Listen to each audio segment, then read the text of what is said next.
역대상 12장 38절에서 40절까지 제가 봉독해드립니다.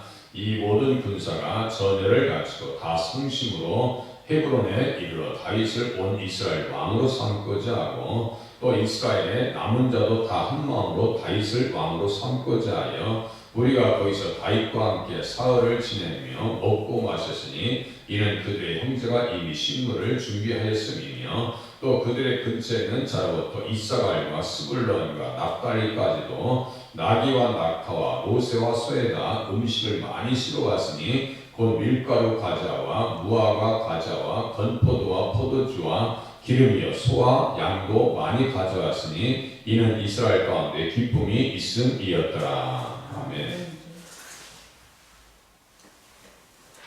사울이 길보아 전투에서 죽임을 당했으면 일반적인 상식으로 보면 사울의 후손 이스보셋이라든가 무비보셋을 왕으로 세워서 그들 앞에 가서 잔치했을 법합니다. 그런데 이제 그 중에서도 정신 없는 사람들, 좀 덜 깨인 사람들, 나중에 깨어진 사람, 일깨어진 사람들은 이제 이스보셋을 왕으로 세워서 갑니다. 처음 요 상태가 그 상태, 아직 온전하게 전 나라에 왕으로 세워지기 전에 그 상태 이렇게 보시면 돼요. 그런데 제대로 믿음이 된 사람들은 온 이스라엘 왕으로 삼고자 하여 또 이스라엘의 남은 자도 다 한마음으로 다윗을 왕으로 삼고자 하여 나중에 또 돌아오기도 합니다. 그래서 이제 어디에서 잔치를 했냐 말씀드린 것과 같이 헤브론 땅에서 돛피처가 있는 헤브론 땅에서 잔치를 베풀더라. 헤브론은 어떤 뜻이라 했어요? 교제와 연합의 의미를 가지고 있다. 그것은 하나로 만들다, 연결하다, 함께 묻다. 하바르에서 나오는 단어입니다. 하나가 되어지다, 연결하다, 함께 묻다. 예수님 안에서 하나 되어질 때 교회가 이러한 기쁨을 나눌 수가 있습니다. 그 사람들은 어떤 사람들이 중심이 됩니까? 38절 처음에 보니까 이 모든 군사가 전열을 갖추고 다 성심으로 헤브론에 이르렀더라. 성심이라는 것은 그냥 완전한 마음, 온전한 믿음. 그러니까 다윗을 통해서 오시는 예수님을 바라본 사람들은 다윗 편에 들어온다니까요. 그게 너무너무 중요한 거예요. 그래서 두 마음을 품지 아니했더라. 하나님의 말씀대로 사울의 나라를 그에게 돌리고자 하였더라. 이것이 무슨 마음이라고요? 완전한 마음이고 온전한 믿음이다. 이렇게 말씀을 드릴 수가 있습니다. 그래서 왕을 삼고자 하는 사람들의 모임이 너무너무 아름다운 거예요. 하나님의 뜻에 합당한 것이고 하나님께서 그 모임을 축복하시고 은혜를 베풀어 주셔서 나중에 어떻게 하시냐면 그 공동체를 하나님께서 승리하게 만드십니다. 사무엘의 8장에 보니까 다윗이 다메섹 아람의 수비대를 통해 아람 사람이 다윗의 종이 되어 조공을 바치니라. 다윗이 어디로 가든지 여호와께서 이기게 하시니 혼자 이긴 게 아니라 이 찾아온 군사들 33만 명이 훨씬 넘는다 했죠. 거의 34만 명이 되는 그 군대들이 하나 되어져서 완전히 결집되어져 가지고 어디로 가든지 이기게 하시더라. 승리를 하러 간 뒤에 물 중에서는 말들이 있었어요. 말들의 발 힘줄을 다 끊어버립니다. 다윗이 최소한의 것만 남기고 말의 힘줄을 다 끊어버려요. 그래서 신명기 17장에 보면 말을 많이 두지 말라는 말씀과 같이 다윗은 하나님의 말씀 앞에 철두철미하게 맞춰서 합니다. 여호수아도 그래요. 전쟁할 때 말의 뒷발의 힘줄을 다 끊어버렸더라고요. 여호수아 10장에 나옵니다. 인간적인 방법으로 승리하는 것이 아니라 철두철미하게 하나님의 뜻을 따라서 방법대로 나갈 때 어디로 가든지 승리하게 하시더라. 그 공동체가 모여서 한마음 한뜻으로 모였을 때 그 무리 가운데 누가 있었어요? 39절 보세요. 무리가 거기서 다윗과 함께 사흘을 지내며 먹고 마셨으니 이는 그들의 형제가 이미 식물을 준비하였으니며. 유다 지파의 형제들이 얼마나 많이 식물을 준비했겠어요? 또 40절에 보니까 또 그들의 근처에 있는 자로부터 이사갈과 스불론과 납달리까지도 나귀와 낙타와 모세와 소에다가 음식을 많이 실어왔으니 곧 밀가루 과자와 무화과 과자와 건포도와 포도주와 기름이요 소와 양도 많이 가져왔으니 이는 이스라엘 가운데 기쁨이 있음이었더라. 교회는요, 이런 자리가 되어야 됩니다. 몰 때마다 기쁨이 있어야 되고, 그냥 마음이 새롭게 되어져야 되고, 그 모임이 행복해야 되고, 식탁의 교제가 이루어져야 됩니다. 그동안 코로나 때문에 이루지 못한 것 때문에 너무너무 힘들었었는데, 이제 식탁의 교제를 다시 하면서 예전의 모습으로 회복되어야 된다는 사실을 우리가 알고 기도로 협력하실 수 있길 바랍니다. 다윗을 이렇게 알아주고 찾아온 공동체에게 다윗이 어떻게 했겠어요? 대충 다스린 것이 아니고요, 하나님의 말씀으로 잘 다스립니다. 다윗이 온 이스라엘을 다스려 다윗이 모든 백성에게 정의와 공의를 행했다. 정의와 공의를 행했다. 하나님의 정의가 실천되어지도록 그야말로 정의를 하수와 같이 흘려보낸 사역을 감당한 것이 다윗이다. 제가 이 말씀을 읽을 때 이사야서 11장이 생각났거든요. 이사야서 11장. 그러니까 가만히 보니까 또 거기에 관주도 써있어요. 이게 제가 무슨 말씀을 했어요? 어린 말씀을 그 말씀의 의미 있게 이렇게 보다 보면 그 말씀 그쪽에 관주로 연결되든가 인용구로 되어지든가 이렇게 되어 있어요. 제가 헤브론에 대해서 이 말씀을 제가 아무리 많이 읽어도 이 말씀을 앞에서 보면서 외우지 못해요.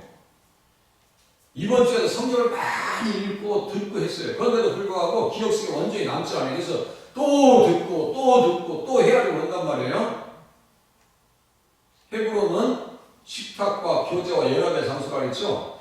다윗이 그렇게 자기를 찾아오고 하나님의 나라를 세우려고 하고 예수님 맞이하기 위해서 온 백성들에게 그냥 대충 통치하는 것이 아니라 정의와 공의를 행했더라. 그 말씀 속에서 제가 이사야서 11장을 생각했더라 했죠. 이사야서 11장 한번 펴보세요. 이사야서 11장. 성경은 그렇게 보는 겁니다. 그러니까 예수님의 그림자가 다윗의 삶 가운데 투영이 되고 다윗은 그렇게 정치하니까 인정받더라. 이사야서 11장. 성경책 순서도 그냥 대충 빨리 외우셔야 돼요. 이사야는 4자 이렇게 써 있잖아요. 네. 4자 써 있어요. 11장 5절.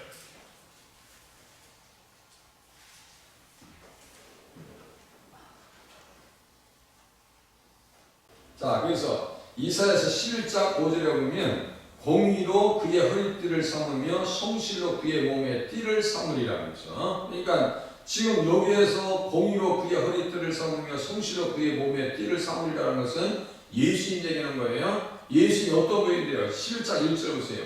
이새의 줄기에서 한 싹이 나오며 그 뿌리에서 한 가지가 나서 결실할 것이요. 제가 여기 수도 없이 말씀드렸죠. 한 가지가 나사렛이라고 했어요. 나사렛 예수 그리스도. 이새의 줄기에서 한 싹이 난다는 것은 이새의 후손에서 다윗의 자손에서 예수님이 오신다는 얘기예요. 그 예수님께서 그 예수님 위에 뭐가 있네요? 그의 위에 2절 보니까 여호와의 영, 곧 지혜와 총명의 영이요 모략과 재능의 영이요 지식과 여호와를 경외하는 영이 강림하시리니 써있죠. 그러니까 다윗에게도 성령이 임했죠. 그러니까 예수님께서 성령 충만함의 그 모습이 다윗 속의 정치 가운데 그대로 나타난다고 해요. 우리에게도 그런 은혜가 있어야 됩니다. 예수님 성령 충만하신 것처럼 우리는 또 성령의 사람이죠. 분명히 믿음의 사람이고 성령의 사람이고 구원받은 사람이고 의로운 사람입니다. 그러면 8장 5절에 있는 것과 같이 공의로 그의 허리띠를 삼으며 성실로 그의 몸에 띠를 삼으리라. 성실하게 신앙생활 하셔야 되고요. 예수님의 의를 반영시키는 삶을 살아가는 그런 자리에 서셔야 됩니다. 이것을 잃어버렸을 때 하나님께서 책망하신다니까요. 너희의 의가 서기관과 바리새인보다 낫지 아니하면 결단코 천국에 들어가지 못할 것이다라고 할 때 그 이와 여기 공의가 다르진 않아요. 예수 믿었으면 우리는 뭐로 충만해야 돼요? 예수 그리스도의 의로 충만하게 살아야 될 줄로 믿으시길 바랍니다. 그러니까 다윗은 자기에게 돌아온 백성들에게 정말 사랑으로 예수님의 의로 통치해서 하나님께서 그 공동체를 어떻게 하셨다고요? 축복하시고 기쁨으로 새롭게 만드셨고 승리로 보장하셨더라 이거예요.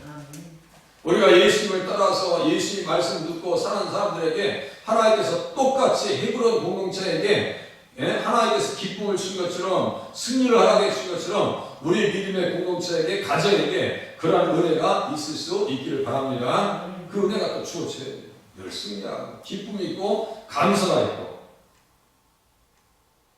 그 그런데 이스라엘 백성들은 처음에 왕을 구했어요. 그것은 인간적인 방법으로 구하는 것이라고 말씀드렸어요. 그 사무엘 아들들이 사사를 세우니까 이게 뇌물 받아먹고 이게 제대로 일을 안 해요. 목회자라고 해서 자녀들이 다 잘하는 게 아닙니다. 사무엘 같은 경우는요, 자신 농사를 못했어요. 자신 농사를 못했습니다.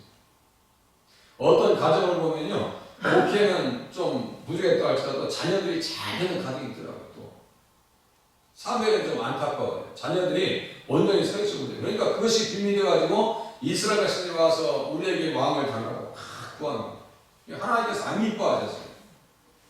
안 이뻐하셨어요. 그래서 서울 왕이 누구예요? 사울 왕.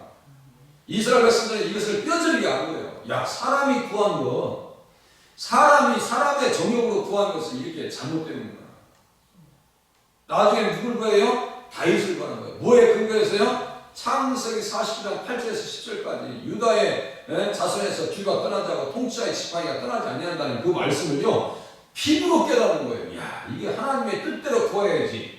하나님의 마음에 합당한 사람이 서야지 나라도 살고 가정도 살고 공동체도 살 수 있구나 라고 하는 것을 깨닫는 거예요. 이 사람들 그 정신 똑바로 차린다고요. 그래서 호세아서, 얘도 제가 말씀드렸죠. 호세아도 제가 읽어드렸어요. 내가 분노함으로 내게 왕을 주고 진노함으로 패하였느라. 인간적으로 구하는 것도요, 때로는 하나님께 주셔요. 탕자 아시잖아요. 탕자 아버지에게, 아버지 돌아가지도 않으셨는데 유산 달라고. 그 나쁜 아들이 어디 있어요? 네? 아버지가 돌아가셔야 유산을 받을 거 아니에요. 그런데 돌아가시기 전에 유산 달래. 그래가지고 그거 달라고 하니까 아버지가 어떻게 해요? 달라고 하니까 줬어. 주니까 뭐예요? 그거 가지고 허락만 방에 다 써버려요. 육신적으로 구하는 것도요, 때로는 얻게 돼요. 어거지로 얻게 됩니다. 그런데 결과는 어떻게 돼요? 사울처럼 실망할 수 있습니다. 그럼에도 불구하고 하나님께서 어떻게 하셨어요? 다윗을 세우셨어요. 자, 호세아서 13장에 보면 하나님께서 분노함으로 내게 왕을 주고 진노함으로 패하였느라. 에브라임의 불의가 봉함되었고 그 죄가 저장되었나니 해산하는 여인의 어려움이 그에게 임하리라.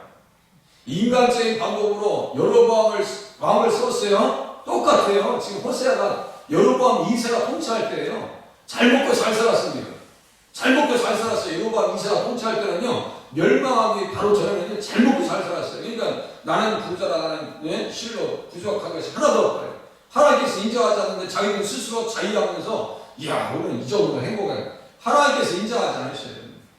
에브라임의 불의가 저장되어 그 죄가 저장되었나니 해산하는 여인의 어려움이 그에게 임하리라. 이게 무슨 말씀일까요? 멸망한다는 거예요. 사울을 모시고 인간적인 왕을 세우니까 뭐가 찾아왔어요? 이스라엘 백성들에게 패배가 찾아왔어요. 패배가. 우리에게 여러 가지 내용들을, 정보들, 영적 정보를 줍니다. 인간적인 방법으로 하나님 앞에 나가면 실패할 수밖에 없어요. 그래서 말씀드릴게요. 그는 지혜 없는 자식이로다. 해산할 때가 되어도 그가 나오지 못하느니라. 내가 그들을 수월의 권세에서 속량하며 사망에서 구속하리니 사망과 내 재앙이 어디 있느냐. 이런 말씀들이 너무너무 중요해요. 다시요. 좀 전에 말씀드렸어요. 이스라엘 백성들이 분노하고 막 왕을, 지도자를 주셔서 재판관을 주셔서 왕을, 내 왕이 이제 어디 있느냐. 주님께서 책망하십니다. 내가 분노함으로 내게 왕을 주고 진노함으로 폐하였느라. 말씀하시면서 내가 그들을 그 수월의 권세에서 속량하며 사망에서 구속하리니 사망과 내 재앙이 어디 있느냐. 수월아 내 멸망이 어디 있느냐. 뉘우침이 내 눈앞에서 스물이라. 이게 무슨 말씀일까요? 지금 우리가 많이 듣던 말씀 아니에요? 예수님의 부활에 대한 말씀이죠. 그러니까 다윗의 자손으로 오시는 예수 그리스도로 말미암아 구원받게 되는 것이지 인간들이 구해놓고 세우는 왕에 의해서 구원받는 것이 아니라는 거예요. 그 사실을 이스라엘 백성들과 군사들, 이 정신 차린 사람들, 성령의 사람들, 두 마음을 품지 않는 사람들, 싸움을 잘하는 사람들, 다윗을 세워서 왕으로 삼고자 하는 사람들의 마음속에서는 그것을 깨닫는 거예요. 야, 그래, 여자의 우선은 아브라함의 자손, 다윗의 자손으로 오시는 거예요. 그분으로 말미암아 우리가 구원받는 것이고 승리할 수 있는 것이지 인간적인 방법으로 세운 것을 통해서 우리가 승리를 경험하지 못했더라 이거예요. 그것이 헤브론 공동체에서 깨달은 사람들의 모임 속에서 지금 주고받고 있는 얘기예요. 이 사람들의 모임이 얼마나 행복했겠어요. 성령의 교제가 있었고 믿음의 교제가 있었고 하나님 말씀의 교통함이 있었던 그 공동체가 아니겠어요? 아들랑 공동체가 똑같아요. 그 사람들은 아주 초창기부터 압니다. 이게 사울은 잘못된 거 아닙니다. 제 사람들 죽이지 않나. 자기를 위해서 기념비를 세우지 않나. 그렇게 하고 하나님께서 아말렉을 물리치라고 했는데 선별적으로 자기가 마음에 드는 것은 살려주고 마음에 안 드는 하찮은 것들은 다 죽여버려요. 그러니까 하나님께서 뭐라고 하셨어요? 왕이 하나님의 말씀을 버렸으니까 하나님께서 왕을 버리셨습니다. 말씀을 버린 왕을 섬기다 보니까 패배와 고통밖에 경험한 것이 없더라고요. 나라는 쪼그라요. 시빌락이 원래 무슨 누구 땅이라고 했어요? 유다의 땅인데 나중에 다윗이 아기스 왕에게 땅을 달라고 해야 될 그런 묘한 입장이 되어버렸더라고요. 다윗도 영적인 만들. 그래서 이스라엘 백성들이 다시 모여서 정신을 차린 사람들을 중심으로 해서 다윗을 한 마음으로 왕으로 삼고자 했더라. 우리는 오늘 한 달도 누구를 따라가야 돼요? 우리의 왕 되신 예수님만 생각하면서 예수님의 말씀을 들으면서 다윗의 공동체와 같이 기쁨을 경험하는 한 달이 되실 수 있기를 바랍니다. 자, 다시요. 호세아서 13장. 이게 너무너무 중요해요. 제가 다시. 내가 분노함으로 너희의 왕을 주고 진노함으로 패하야 된다. 그렇게 하면서 내가 그들을 수월의 권세에서 속량하니 호세아서 13장 14절. 이건 뭐예요? 다윗의 자손으로 오시는 예수님 때문에 너희들이 구원받을 수 있다. 이 공동체의 기쁨은 그 기쁨과 구원의 기쁨과 이들 속에 있는 그 기쁨이 다르지 않아요. 본질적으로 영적으로 의미가 통한다고요. 주님, 늘 사망의 권세에서 우리가 승리할 수 있도록 말씀 충만하게 도와주시옵소서. 새벽 기도하시는 시간이 되실 수 있기를 바랍니다. 기도하겠습니다.